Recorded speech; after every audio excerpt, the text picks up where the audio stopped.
Have you ever wondered what's really going on inside the mind of that quiet, thoughtful person who seems to understand everyone but never really talks about themselves? You know, the one who gives amazing advice but keeps their own struggles locked away? Well, if you're dealing with an INFJ or you are an INFJ, you're about to discover some eye-opening truths that rarely see the light of day. Today, we're diving deep into the hidden world of INFJs, those mysterious advocates who make up less than 2% of the population. These folks are walking around with thoughts and feelings they'd never dare speak out loud, and honestly, it's about time someone pulled back the curtain. So buckle up, because we're about to explore 7 truths that INFJs keep buried deep inside, and trust me, this is going to hit different. 1. I can see right through your fake personality. Let's start with something that might make you a little uncomfortable. INFJs have this uncanny ability to spot fake people from a mile away. It's like they've got built-in radar for authenticity, and when someone's putting on an act, they know it instantly. But here's the kicker, they'll never call you out on it. Not directly, anyway. See, INFJs are masters at reading between the lines. They pick up on those tiny inconsistencies in your story, the way your body language doesn't match your words, or how your energy feels completely off from what you're trying to project. They notice when you laugh a little too hard at jokes that aren't funny, when you agree with opinions you clearly don't share, or when you're trying way too hard to impress someone. The thing is, INFJs understand that everyone wears masks sometimes. They get that life is complicated and people have reasons for not being 100% authentic all the time. So instead of confronting you about your fake persona, they'll just quietly judge the situation. They'll file that information away and adjust how they interact with you accordingly. This creates this weird dynamic where INFJs are constantly navigating relationships with people they know aren't being genuine, but they can't exactly say, "Hey, I know you're not being real with me right now." That would be social suicide, right? Instead, they'll pull back emotionally. They'll be polite and friendly on the surface, but they won't invest their true selves in the relationship. And honestly, this leaves them feeling pretty isolated, because finding genuinely authentic people is like finding a needle in a haystack. The exhausting part is that INFJs desperately want real connections, but they're surrounded by people who aren't ready or willing to drop their guards.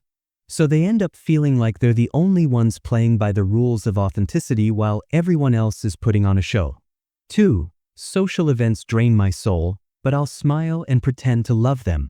Here's something that might blow your mind. If you know an INFJ who seems socially confident, they're probably dying inside at most social gatherings, but they've gotten really good at hiding it. INFJs are introverts, but not in the way most people think. They don't necessarily hate people or avoid social situations altogether. In fact, many INFJs are quite charming and can work a room when they need to. The problem is that social events, especially large gatherings or superficial networking events, feel like emotional warfare to them. Think about it this way. Imagine you're a deep-sea diver who's most comfortable exploring the ocean depths, but someone keeps forcing you to stay in the shallow end of a crowded public pool. That's what small talk and surface-level socializing feels like to an INFJ. They crave meaningful conversations about life, dreams, fears, and real stuff that matters. But instead, they find themselves stuck discussing the weather, weekend plans, or whatever's trending on social media. It's not that they think they're better than small talk. They just find it incredibly draining because it goes against their natural wiring. The worst part? They often feel guilty about not enjoying these events. Society tells us that being social is good, that networking is essential, and that you should love spending time with people. So INFJs end up thinking there's something wrong with them for preferring deep one-on-one conversations over group hangouts. They'll show up to your birthday party, your work happy hour, or your family gathering with a smile on their face. They'll make appropriate conversation, laugh at the right moments, and seem perfectly fine. But inside, they're counting down the minutes until they can politely escape to recharge their emotional batteries. And don't even get them started on surprise social events or last-minute invitations.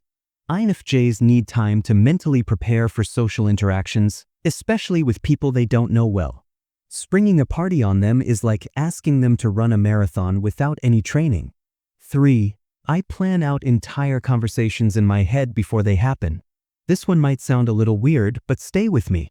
INFJs are natural planners, and that planning extends way beyond their schedules and to-do lists. They literally rehearse conversations in their minds before they happen. Got a difficult conversation coming up with your boss?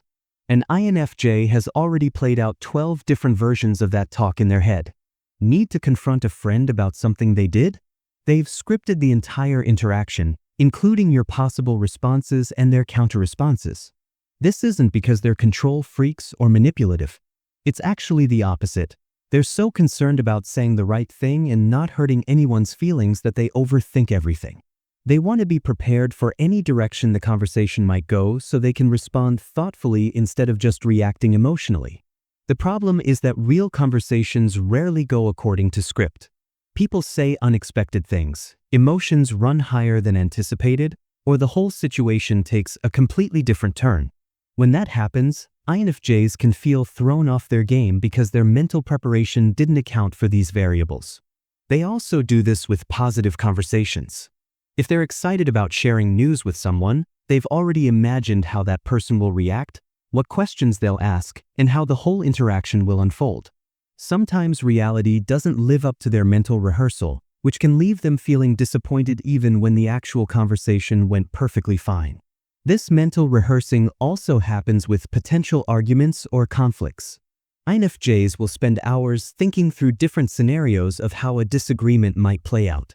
They'll consider various diplomatic ways to express their point of view and try to anticipate how to defuse tension before it even starts. The exhausting part is that they're having these conversations multiple times, once or several times, in their head, and then again in real life. By the time the actual interaction happens, they're already emotionally drained from all the mental preparation. 4. I remember every single thing you've ever said to me. Here's something that might make you want to review every conversation you've ever had with an INFJ. They remember everything. And I mean everything. That offhand comment you made 6 months ago? They remember it. The compliment you gave them 2 years ago? Still stored in their mental database. The time you were a little short with them because you were having a bad day? Yeah, that's filed away too. INFJs have this incredible ability to retain emotional information.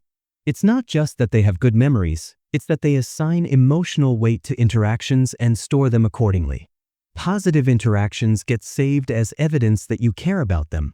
Negative interactions get saved as, well, evidence of the opposite. This creates some interesting dynamics in their relationships. On the positive side, INFJs will remember your birthday without Facebook reminding them. They'll recall that thing you mentioned you were worried about and follow up on it weeks later. They'll bring up that book you said you wanted to read or ask about that project you were excited about. But on the flip side, they also remember every slight, every dismissive comment, and every time you didn't follow through on something you said you'd do. They won't necessarily bring these things up, but they're building a mental picture of who you really are based on the cumulative weight of all your interactions. The tricky part is that INFJs often remember conversations differently than the other person involved. Because they're so focused on emotional undertones and hidden meanings, they might remember the feeling of a conversation more clearly than the actual words that were spoken. This can sometimes lead to misunderstandings where both people remember the same interaction completely differently. INFJs also tend to replay conversations in their minds afterward, analyzing what was said and what it might have meant. They'll pick apart tone of voice, word choices, and body language, sometimes reading deeper meaning into casual comments that weren't meant to carry any emotional weight at all. 5. I need way more alone time than I let on. If you know an INFJ, you probably think you understand their need for alone time. But trust me, you don't. Their actual need for solitude is probably double or triple what they're admitting to. INFJs are like emotional sponges. They absorb the feelings, moods, and energy of everyone around them, often without even realizing it's happening. After spending time with people, even people they love, they need significant time alone to process all that emotional input and figure out which feelings are actually theirs. But here's the problem. Admitting how much alone time they really need makes them feel selfish and antisocial. Society values extroversion and social connection, so INFJs often feel like there's something wrong with them for needing so much solitude. They worry that if people knew how much time they spend alone, they'd be seen as weird or antisocial. so they downplay it. When someone asks what they did over the weekend, they might mention the one social activity they did and skip over the 20 hours they spent alone reading, thinking, or just existing in their own space. They'll say they had a quiet weekend, instead of admitting they didn't speak to another human being for 2 full days and it was exactly what they needed. The truth is that alone time isn't just a preference for INFJs, it's a necessity. Without it, they become emotionally overwhelmed, mentally foggy, and physically drained. They lose touch with their own thoughts and feelings because they've been so focused on everyone else's emotional needs. But they feel guilty about this need because it can hurt the people they care about. Friends and family members might interpret their need for space as rejection or lack of interest in the relationship. INFJs end up feeling like they have to choose between their own emotional well-being and maintaining their relationships. Many INFJs become experts at finding alone time in creative ways. They'll take longer routes home from work to get a few extra minutes of solitude. They'll wake up early or stay up late to carve out quiet time when no one else is around. They'll volunteer for solo projects or find excuses to run errands alone. 6. I'm constantly worried I'm disappointing everyone. Here's a truth that might break your heart a little. INFJs walk around carrying this constant fear that they're letting people down, even when there's absolutely no evidence to support that worry. This stems from their people-pleasing tendencies and their incredibly high standards for themselves. INFJs want to be everything to everyone. They want to be the perfect friend, the ideal employee, the supportive family member, and the reliable person everyone can count on. The pressure they put on themselves is absolutely crushing. When someone asks an INFJ for help, they don't just want to help, they want to help perfectly. They want to anticipate every need, solve every problem, and make sure the other person feels completely supported. When they inevitably fall short of this impossible standard, because they're human, they interpret it as failure. The worst part is that INFJs are terrible at reading their own success. Other people might think they're amazing, helpful, and incredibly supportive, but INFJs will focus on the one time they didn't respond to a text immediately or the one occasion when they couldn't solve someone's problem. This fear of disappointment affects their decision-making in major ways. They'll say yes to commitments they don't have time for because they don't want to let anyone down. They'll sacrifice their own needs and wants to make sure everyone else is happy. They'll work themselves to exhaustion trying to be perfect for everyone. INFJs also have this tendency to apologize for things that aren't their fault or aren't even problems. They'll apologize for having needs, for taking up space, for not being available 24/7, or for being human. It's like they think their very existence is an inconvenience to others. The irony is that most people in an INFJ's life have no idea they feel this way. The INFJ appears confident and capable on the outside while internally they're constantly second-guessing themselves and worrying about whether they're good enough. 7. I feel everything so deeply it's sometimes overwhelming. The final truth might be the most important one to understand about INFJs. They don't just experience emotions, they experience them with an intensity that can be absolutely overwhelming. When an INFJ is happy, they're not just pleased or content, they're filled with this deep, almost spiritual joy that radiates through their entire being. When they're sad, it's not just disappointment, it's this profound grief that feels like it might swallow them whole. When they're angry, it's not just irritation, it's this burning sense of injustice that makes them want to change the world. This emotional intensity extends to everything they experience. They don't just watch movies, they become emotionally invested in the characters' journeys. They don't just read news stories, they feel personally affected by world events. They don't just listen to music, they're moved to tears by beautiful melodies or lyrics that speak to their soul. The problem is that this level of emotional intensity is exhausting and sometimes frightening. INFJs often feel like they're too much for other people to handle. They worry that their deep feelings will overwhelm or burden the people they care about, so they learn to hide the full extent of their emotional experience. They become masters at emotional regulation, not because they want to, but because they have to in order to function in a world that often sees intense emotions as weakness or instability. They'll present a calm, composed exterior while internally they're feeling everything with the intensity of a Category 5 hurricane. This hiding of their true emotional experience creates a lonely existence. INFJs desperately want to share their inner world with someone who can understand and accept the depth of their feelings, but they're terrified that if they reveal their true emotional intensity, people will run away. They also struggle with the fact that their emotions don't always match the situation in ways that make sense to other people.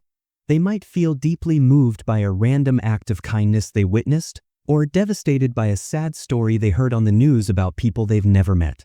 To others, these reactions might seem disproportionate, but to the INFJ, they feel completely natural and justified. Understanding the INFJ paradox?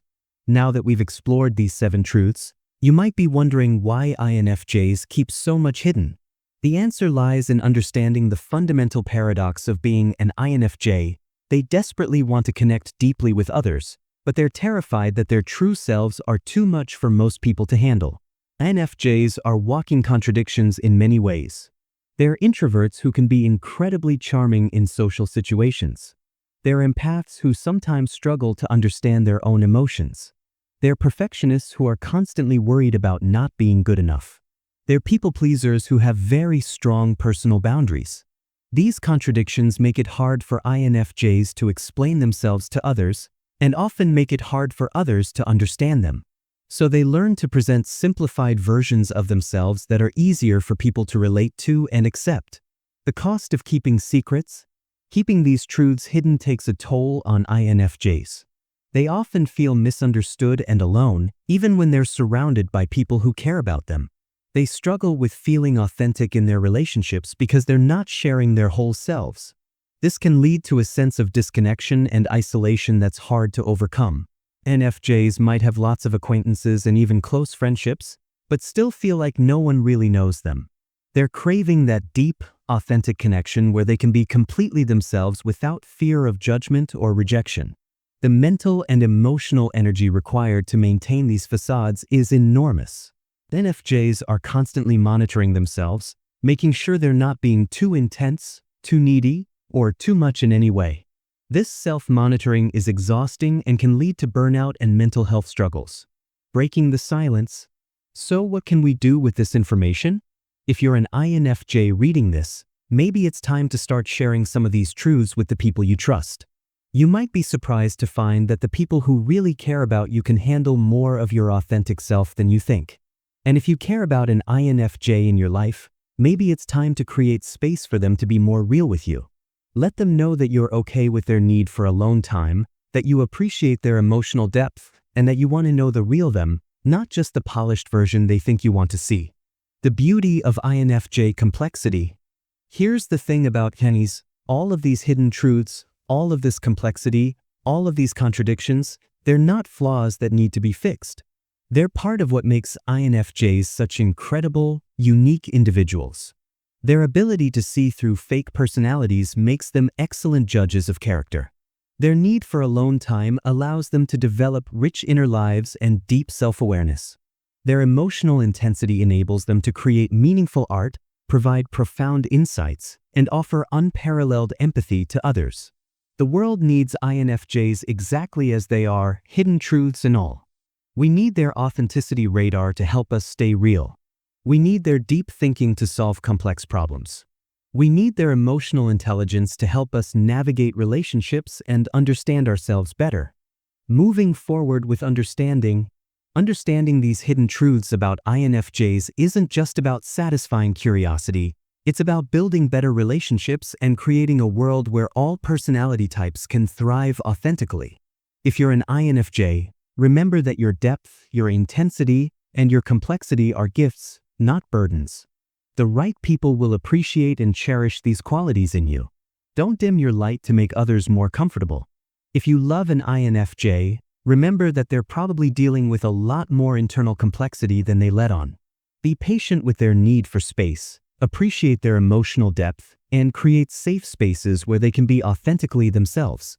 Conclusion: we've journeyed through 7 profound truths that INFJs carry silently within themselves, from their ability to detect inauthenticity to their overwhelming emotional depth. These insights reveal the beautiful complexity of one of the rarest personality types in the world. The truth is, INFJs aren't keeping these secrets to be mysterious or difficult. They're protecting themselves and others from what they perceive as the potentially overwhelming nature of their inner world. But in doing so, they often end up feeling isolated and misunderstood. Understanding these hidden truths helps us appreciate the incredible emotional and intellectual gifts that INFJs bring to our world. Their deep empathy, their commitment to authenticity, their thoughtful approach to relationships, and their intense emotional experiences make them invaluable friends, partners, colleagues, and community members. Whether you're an INFJ who finally feels seen and understood, or someone who loves an INFJ and now has better insight into their inner world, remember this: authenticity is always worth the risk. The connections we build when we're brave enough to show our true selves are the ones that truly sustain us through life's challenges and joys. So here's my challenge to you. If these truths resonated with you, don't let them stay hidden any longer. Share them with someone you trust. Create space for authentic connection. And remember that the world is better when we all feel safe enough to show up as our true, complex, beautifully imperfect selves. The quiet INFJ in your life might just be waiting for someone to notice the depth behind their gentle smile. And now that you know what to look for, maybe you can be that someone.